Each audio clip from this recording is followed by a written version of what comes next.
Bobby Chemmanur international jeweller. പ്രധാനമന്ത്രി നരേന്ദ്രമോദിയുടെ നേതൃത്വത്തിൽ രാജ്യവ്യാപകമായി സംഘടിപ്പിച്ച തൊഴിൽ മേളയുടെ ഭാഗമായി പാലക്കാട് റെയിൽവേ ഡിവിഷനിൽ നിയമന പത്ര വിതരണം നടന്നു.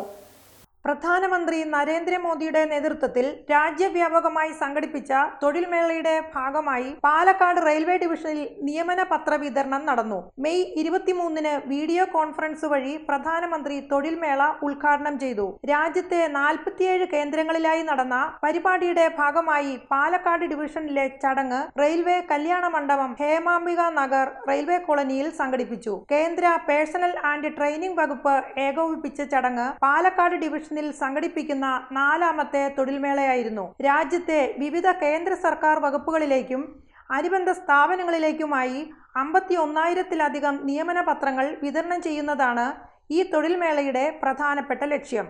യുവാക്കൾക്ക് കൂടുതൽ തൊഴിലവസരങ്ങൾ സൃഷ്ടിച്ച് രാജ്യനിർമ്മാണത്തിൽ സജീവ പങ്കാളിത്തം ഉറപ്പാക്കുകയെന്ന പ്രധാനമന്ത്രിയുടെ ദർശനത്തിന്റെ ഭാഗമായാണ് പദ്ധതി നടപ്പാക്കുന്നത്.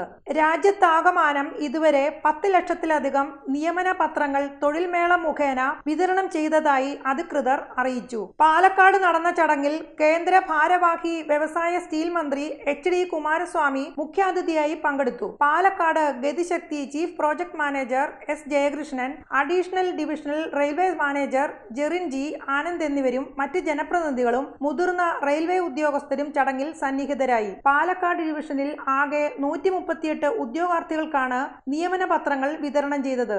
ഇതിൽ ഇന്ത്യൻ റെയിൽവേയിൽ 115 പേർ, കൊച്ചിൻ ഷിപ്പ്യാർഡ് ലിമിറ്റഡിൽ 9 പേർ, എംപ്ലോയീസ് സ്റ്റേറ്റ് ഇൻഷുറൻസ് കോർപ്പറേഷനിൽ 2 പേർ, ബാങ്ക് ഓഫ് ബറോഡയിൽ 12 പേർ എന്നിവർക്കാണ് നിയമനം ലഭിച്ചത്.